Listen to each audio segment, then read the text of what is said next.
ضحية من ضحايا مجتمعنا، ضحية من ضحايا أطفالنا، ضحية هي واحدة من ضحايا كتير عايشين ومظلومين وسطنا. المخلوق الضعيف المسكين اللي قدام حضرتك ده لا حول له ولا قوة، ولكن لما استقوى عليه إنسان كان سبب في دخوله النار.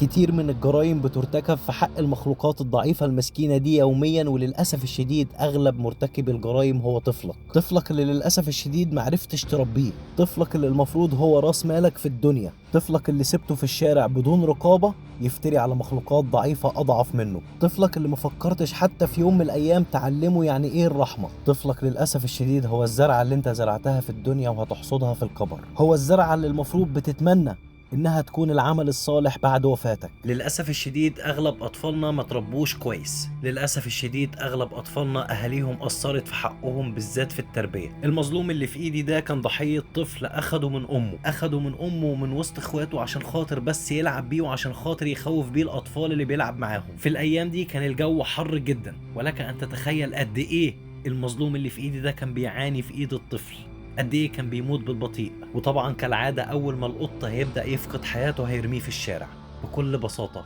بكل سهولة، وكأن أهالي الأطفال دول أبو جهل وكفار قريش. المظلوم اللي في إيدي ده كان محتاج للمساعدة، سألت الطفل أخدته منين، شاورلي على المكان ده، وقعدت أدور على المكان على أمل إن لاقي أمه أو إخواته. كتير بنقابل قطط صغيرة بعيد عن أمها، ودايما بقول لكم نحاول نكون في المكان لمدة نص ساعة أو ساعة على أمل إن الأم ممكن تيجي وتاخد صغيرها. إحنا هنتعب شوية في اللف والتدوير، ولكننا مؤمنين بالله، إحنا بنعبد رب بيدخل اللي بيساعدهم الجنة وبيدخل اللي بيأذيهم النار. المسكين اللي قدامكم ده أنا سميته مظلوم.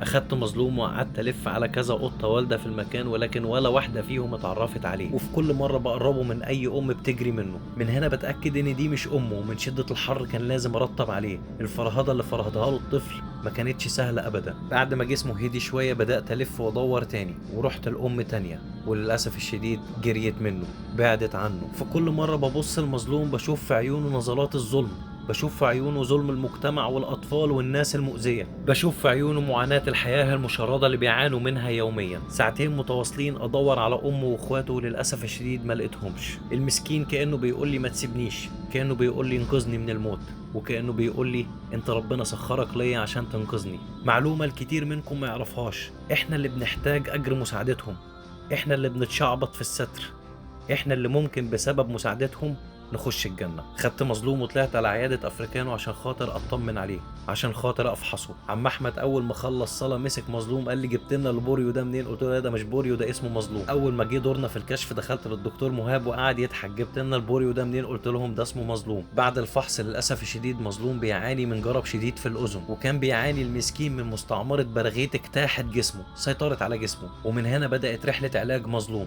كان لازم اعالجه واطمن عليه قبل ما اطلعه تبني. حضراتكم عارفين ان بحكم ظروف شغلي مش هعرف اوليه، مش هعرف اخده معايا في كل محافظة والف بيه، ولا هينفع احطه مع نوسة ولا سفروتة. لذلك هنصحكم نصيحة هتعرفوها في اخر الفيديو.